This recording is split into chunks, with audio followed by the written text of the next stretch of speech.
Grammy Award winner Paula Abdul is with us. She sold more than 53 million records worldwide. She's a judge on 10 So You Think You Can Dance. They're down to the top 20. It's getting very exciting. Hello, Paula. Hello. Nice to be back. It's good to see you again. Nice to see you too. Simon Cowell has said in the past that you're so soft, you feel for everyone. And that's what we're seeing in this series too. I'm actually really enjoying that about you, that you cry for happiness, for sadness. I'm enjoying your emotions. We don't often see that on TV. Really? Well, it just, I think coming from being on a panel, we all know and we recognize exactly what it feels like to want your dreams to come true, and that you work hard. So you're living through all of their emotions too. Well, you had this. This was you when you were a cheerleader, and you just wanted to be a girl that was dancing in lights. That's right. And I imagined that I was much taller than I was too. And then I had the rude awakening of getting rejected all the time because I didn't fit the mold of height specification or the look. And I really encourage talent out there you can't take any of it personal, because sometimes you're going to get some auditions, you're not going to get them. You have to keep rising up and for the challenge and showing up, because eventually when you want to pull the sheets over your head and not show up, that could be the day that you actually get the audition. But there aren't enough jobs in dance, I imagine, for everyone. At some point, I know we all want everyone to follow the dream, but at some point, is it best to say, you know what, find something else? Well, I got to tell you, with So You Think You Can Dance, I'm proud to say that it is the one competition show that dancers really end up having a huge dance career out of it. They can be hired for all the projects, all the videos, all the tours. You can really prosper as a dancer now. It's like today, it's really great for dancers. It's kind of like a throwback to the old MGM musicals when dancers were under contract and they'd go from film to film to film. It's kind of like that for dancers right now. Well, there's a lot of shows about dancing. Commercially, it's like dance is like apple pie, it's like Tim Tams, Practically, you can pursue a career in it in a way a singer may not be able to. I think that if you're in the elite as a dancer and you get that platform like So You Think You Can Dance, you will definitely end up being one of the most working dancers. You've been in a plane crash. Yes, that's a nice segue. Just a naturally. I'm just going to call you subtle. Okay. But what's that like?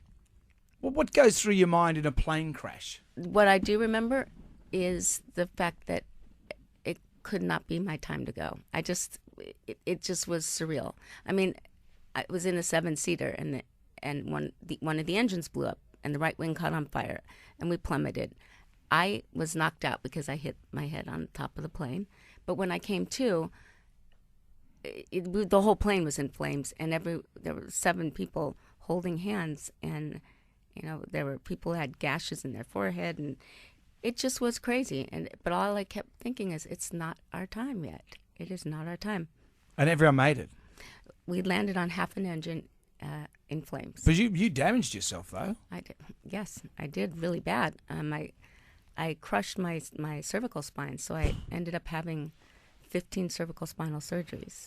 For a dancer, for anyone, that's massive. But was there a time when you thought you wouldn't move like you could again? Oh, absolutely. I was having episodes of partial paralysis on my whole right side. So, and it was a very long, arduous journey of having to, really fight through giving up, because I couldn't move, I couldn't dance, I couldn't barely talk, let alone sing. So it was like I was faced with that, the mirror in your face, like, what are you going to do now? And for me, I was not going to give up. How did it affect your voice? Well, constantly being sliced in the front of your neck, it's right around C4, For 5, your and 5, surgeries, 6. you mean? It's right at your vocal cords. And so you constantly are it's invasive, and you scrape the vocal cords. I had to work with a speech pathologist and the vocal coach 6 days a week for a long time. What era was this? What years were these? This was in the 90s, like 93, 94, 95. But I will tell you, most of my surgeries were throughout. Like my last cervical spinal surgery was in 2008. But you've gone on to have, for a new generation, a huge resurgence since then. I bet you would have wished you could have seen a snippet of that in your recovery days. Well, I'll tell you, I held on to, like, really having those visions and watching things that I accomplished. I started working professionally at 17 and working with, like, genius directors and Academy Award-winning producers and directors and writers. And I was achieving so much success as a choreographer, and then going into the pop world, and being a performer myself, I got to do things that I had, like, really wild creativity, and I dreamt of doing things, and I was able to actually facilitate that. So I would hold on to that, and because your creativity never ends. And when you're in that fight or flight mode of, really trying to break through the sadness or depression of, like, I can't do what I used to do, that's when you have to remember that, yes, you can. It's just going to be different. It's different. And being a choreographer and being creative, I was able to break through that. And I still dance. I still am singing. I'm performing. It's different. It's just different. I know my boundaries. And having been a dancer most of my life, I know my body. And I know where I can push it to, and I know where I need to stop. What's a dance move that you'd like to see banished forever? Twerking. The twerk. Is that because you can't do it? It's because twerking is, I just don't, there's no class about it. But it's just you're sticking your butt out, isn't it, really? Like I said. That's what it is. No. There is talent to twerking. I mean, there are some, I've seen some videos I can't even believe. But twerking's been around for ages and ages and ages. It's just, when you remember back in the days of Two Live Crew and all that hip hop, they'd be in their bike shorts doing the same thing. Yeah. But it's just, I don't know. It's for shock value more. Amanda's actually released a twerking video. Oh, yes. I said a twerking workout. Twerk the workout. Twerk. Oh, well, that's what we actually, should do. Just be a twerk out. That's this, a twerk out. Hang on, let's slow down. I stopped dancing when the Nutbush came out. Yeah. Were you a fan of the Nutbush, with Nutbush City Limits, and there was a set dance you had to do to it? I don't know the Nutbush dance. Oh, Why really? don't you indulge me and show me? It was. It goes a little bit like this. And she's doing it. Yeah. It's like hokey pokey. Yeah, it's a bit like that, and I think you jump there, and then you just do it again. Okay. In formation. Okay. Well, there are moves like, let's see, the electric slide. I know that. There was the bus stop, remember? Bus stop. The car wash. Yeah. The sprinkler. Yeah. And all those group ones. The fishing. Yep. Yeah. Yeah, I like when, and the big trouble was when Amanda's Nutbush did come out. It was at a wedding. It was very unfortunate. It's like, that's TMI. Yeah, they've got a lot to answer for. Yep. When you go out socially and you're with your friends, do you still get up and just do sort of nightclub dancing?